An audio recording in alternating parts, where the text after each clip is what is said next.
Sharon Green. We're looking at Tums and Mums today. Hi, we're coming down onto the mat then to look at alignment, positioning for an upper abdominal curl. So, making sure you're in a nice neutral spine. We're going to use that fist space under your chin, and that's a really useful tool, particularly when you're working abs and it's portrait rather than landscape. So when you lift, you have to look up. So your eyes are looking up at the ceiling, and I'm lifting from my core. At this point, I'm not pulling on my head, I'm making sure I can lift from my core in a basic curl. So if I take the fist away, as I lift up and down, my eyes are looking up, so that mimics that fist space under the chin. But your neck would ache if you kept doing that. So we're going to shelf the head, don't clasp, cup the head and neck in an open hand, and let the head weight go back into that arm line. And then you're going to lift and lower. You exhale up, inhale down. So as you lift, you feel the back press into the floor, and as you come down, you feel it release. And the contraction is under the rib to the mid-range. One of the most important things with an upper curl, if you do it properly, is to make sure you're working in neutral, so you get that pelvic tip. So as I lift, my hand's showing you, I get that pelvic tip. So don't force your back down. That pelvic tip means you're working your lower abs as well as your upper. And we're going for a sort of achy feeling, ideally. And then we're going to change the tempo, up, up, down, down. Now it's about fooling the muscle into working harder. It's not about you getting bored just for variation's sake. It's making you work harder. You have to stagger the move. It's more controlled. So therefore, the muscles getting tired quicker. Exhale up, inhale down. If it gets too much, go back to singles. Again, shelf the head up, don't pull on the head and neck, keep your eyes up to the ceiling. And then we're going to go to a pulse. Don't move your head and neck, work from here. The little pulses, your back sort of kisses, releases the floor. It's all going on in that core. Keep looking up, shorten the breathe, exhale, exhale. We're going to do 4 more, 3, 2 and 1, hold. Holds are great, static control, fantastic for working all the muscle fibers. And then I'm going to bring it back for 4, slow. All the while up, my eyes are up, not at the tummy, not at the knees, straight up, keeping a neutral spine. And after all that, you might want to do a full body stretch. The great news for your abs to do a full body stretch. It's probably the most underrated thing in exercise. Great news after working your core. Let the blood run in, carry off your fats and toxins from that midsection. And then we work the upper to mid-range, so we're going to go into the lower bit. So to teach you how to do that, we're going to do a little exercise first. So you're going to drop the back of your pelvis down on the back of your hands. That fist space is under the chin, and you're going to scoop your pubic bone up towards your navel. So I'm not lifting off my hands, look, they are married together. I'm not lifting the bum like this, I'm staying planted. And it's this pelvic tip that I really need you to sort of get going on, if you like, make friends with. So let's do 2 more, and keep that mechanism in your mind as we go to a reverse curl. So I'm going to bring the legs in, lock and load. Any circulation problem, undo and bring them in. Keep them down. They are used as a weight, and my hands are showing you, you're going to scoop your pelvis. Scoop it up. Scoop it up. So the legs are used as a weight, not as a lever to swing like this. You keep them locked down. So that mechanism's there, so you're really working that lower core. Level 1, reverse curl. Level 2, again, the knees don't move over the hip. You're just using it as a weight, so it's an intermediate level. I've took the weight further away, I'm making the core work harder. I'm not swinging in and out like this, which is a bit of a cheat. I'm weighting that pelvic movement, working your core muscles. Level 3, point your toes, it's like a muscular pair of tights, it goes all the way down. And I'm trying to press the legs up rather than over my head, using that pelvic movement. And progression then to a crunch. We can bring in what we started with. Here we go, that upper curl. So I've got the upper going on with lower. The form's good, look, fist space under the chin. I'm making the whole thing work. And then I'm going to backtrack down. So your intermediate level. Use your breath. Exhale the work away. And then we're going to go straight back to that basic crunch, working upper with lower, like a concertina. You squeeze all those muscles together. once you've got that achy feeling, you might want to do 2 more. They're the ones that count. And again, once more, let's have that full body stretch. So upper with lower, guys.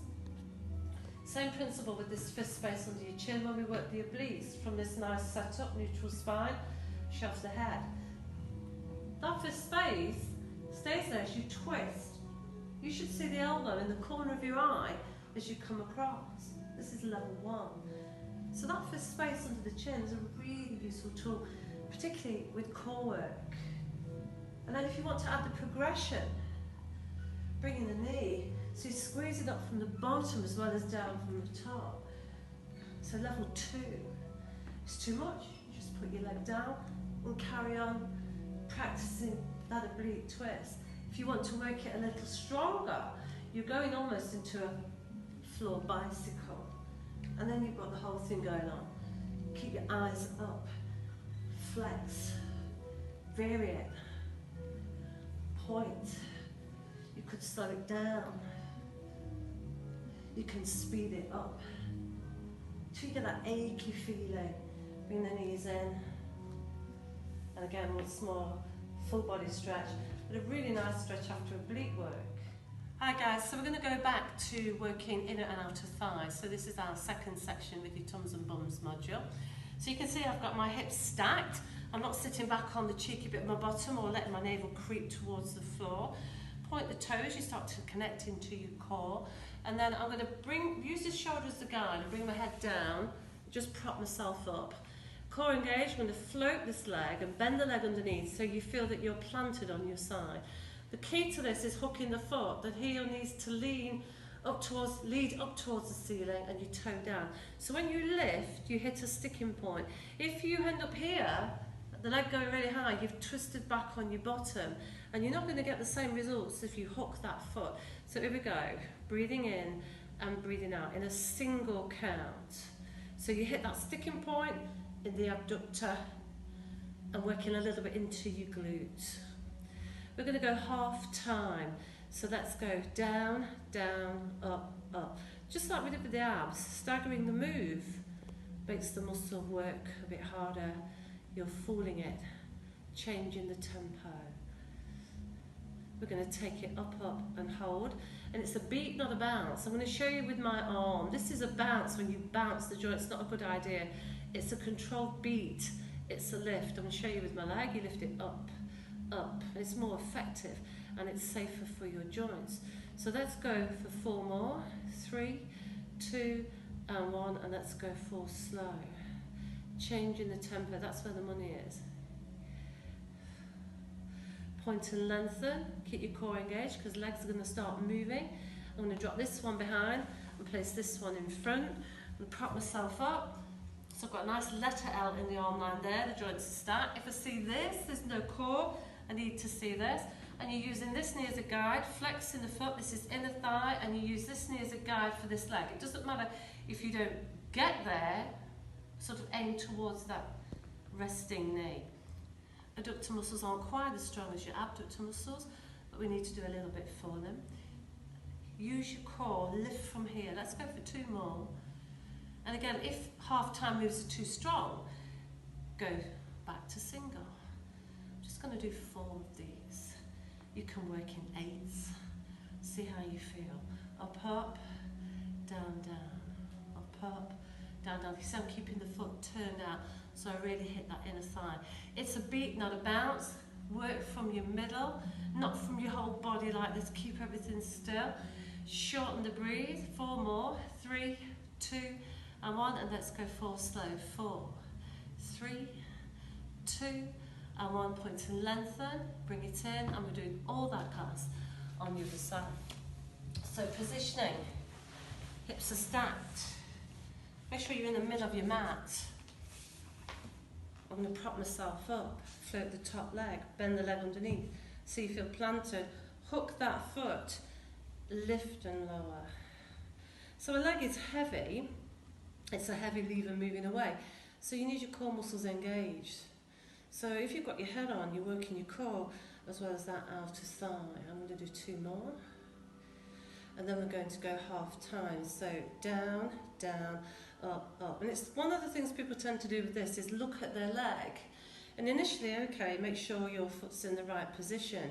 But if you keep looking, look, you twist your back. So ideally, look straight ahead. Are we ready for those pulses? Take it up, up and hold. It's a beat, not a bounce. Lift it, squeeze it. 4 more. 3, shorten the breathe. 2 and 1 and 4 slow. Changing the tempo, folding the muscle into action. I'm going to point and lengthen, drop this leg behind, extend the leg in front, prop myself up. So letter L here, tall in the body. That's your guide. Using your own body's lines as a guide. I'm working in the thigh and I'm turning this foot out. You want to add a little bit of weight, or if you've got a leg weight, see how you feel. You can add a little bit more resistance by pushing into that leg. Breathe. So we're going to do 2 more, and then we're going to change the tempo. Here we go. Up, up, down, down. Working half time into the muscle and really hanging on to your core. Remember that muscular pair of tights, it all connects in. And we're going to take it up, up, down, down, up, up, hold. It's a beat, not a bounce. So hang in there, shorten the breathe. Try not to do things like this. Keep nice and tall. 3, 2, 1. Fall slow. I'm on the home run. For that inner thigh. Point and lengthen.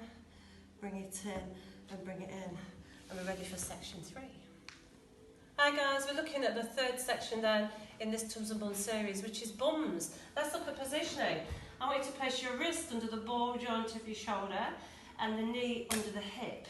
And then where your wrists are, you drop your elbow down. And you know that you've set your upper body. Try not to sink. Remember to roll your core in. You can see today I've added a leg weight. You don't need to. Just handy if you know you have got some.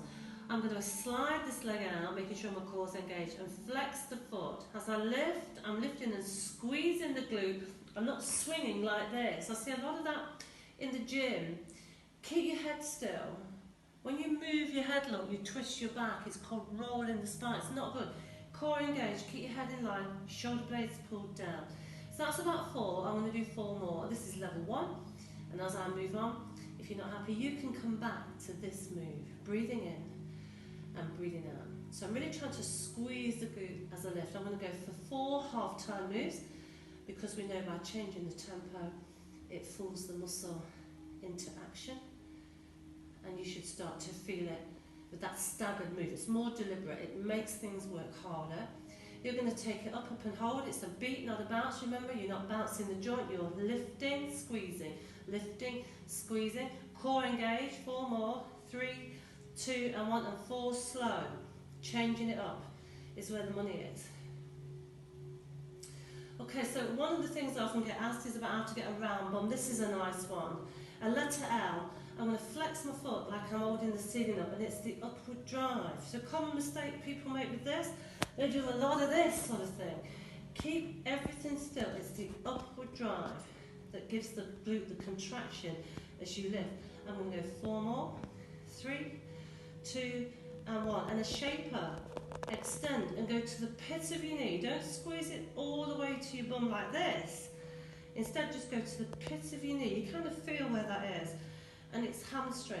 Let's do 4 more. And a tight hamstring acts as a shelf for the glute to sit on.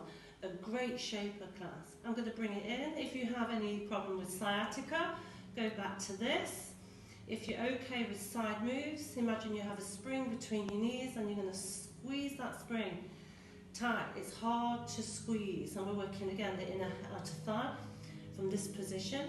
Working all the way around the glute. I'm going to go half time. And it starts to work quite hard there. See how you go. You can go back to singles if it is a bit too strong at first. You don't need a leg weight. You can do it just with your trainer. I'm going to lift it. Remember, it's a beat, not a bounce. I'm lifting upward, upward. 3, 2, 1. And I'm going to squeeze that spring to finish. And you know about it. Breathing in and breathing out. So we're going to have a quick stretch. Toes together, sit back. So even though it's a spine release, releasing your back a little bit, you're going to get a stretch across here. Use your middle to roll up.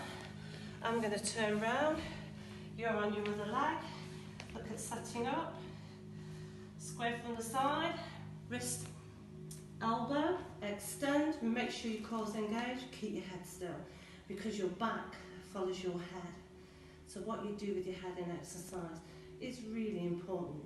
Now what happens is you'll feel the work on your supporting leg that you've just done, because that's now stabilising. Keep your core engaged, breathing in, breathing out. I'm going to do 2 more in this single time. Remember, you can come back to this if you don't like the changes. I'm going up, up, down, down. Pull your shoulder blades down so they lock in that upper body as a nice anchor. A leg is heavy, so you should be zipping and belting as you extend it away. I'm going to take this up, up, down, down, up, up and hold. Make sure you've worked evenly on each side, best you can. Little pulses lock. It's a beat, not a bounce.